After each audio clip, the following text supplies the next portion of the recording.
Silenzio e violenza, questo è il tema di un convegno che si è svolto oggi presso l'Istituto Leonardo Sciascia di Agrigento, che ha visto la presenza di qualificati ospiti relazionare sul tema in oggetto. Interessante anche il dibattito che è emerso in tema di abusi alle donne da parte degli studenti dell'Istituto, che hanno posto numerosi quesiti ai relatori. A dare il benvenuto ai presenti il dirigente scolastico Patrizia Marino. Come ogni anno affrontiamo questa tematica nel giorno particolare del 25 novembre, però per esigenze scolastiche abbiamo rinviato di qualche giorno. L'importante è affrontare questo argomento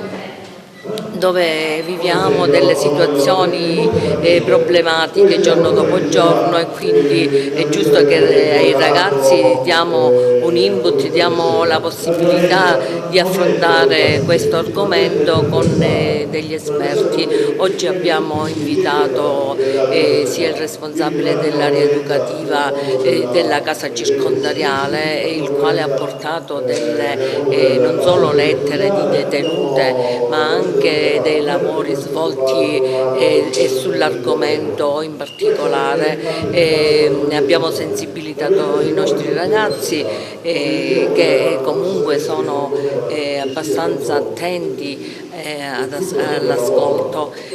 come anche i responsabili del centro antiviolenza, la dottoressa Gallo Carrabba, che preciso e puntuale tutti gli anni ci rende e dà l'onore alla nostra scuola di poter intervenire, come anche il dottore Giorgio Patti, il quale ringrazio a livello personale perché comunque è sempre attento alle nostre esigenze. La professoressa Parisi è quella che comunque si attiva più che mai su mie direttive per affrontare il tutto, e durante l'arco di quest'anno anche altre iniziative saranno affrontate su altri argomenti che assillano la nostra società. Noi della Casa Circondariale abbiamo voluto dare un contributo a questa significativa giornata attraverso dei lavori che sono stati fatti nella Casa Circondariale sia dai detenuti che dalle detenute. Questi lavori sono dei cartelloni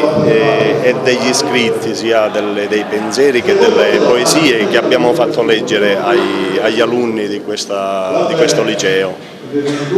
La giornata è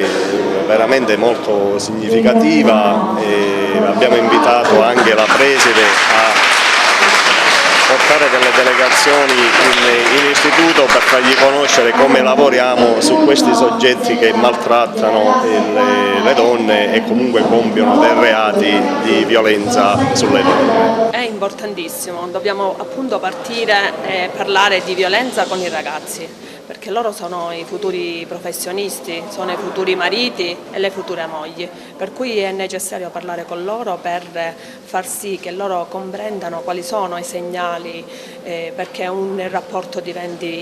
possa diventare violento. Il messaggio che dobbiamo lanciare è quello che non è normale, quello che è normale molto spesso, quindi parlare di violenza non solo il 25 novembre, né testimonianza questa mattina, questo incontro di questa mattina, significa che i ragazzi devono essere sempre pronti, e infatti lavorano tantissimo, stamattina hanno prodotto tanti lavori perché si sono impegnati, perché non bisogna solo parlarne con un convegno, ma è necessario che la loro riflessione duri tutto l'anno e tutta la vita.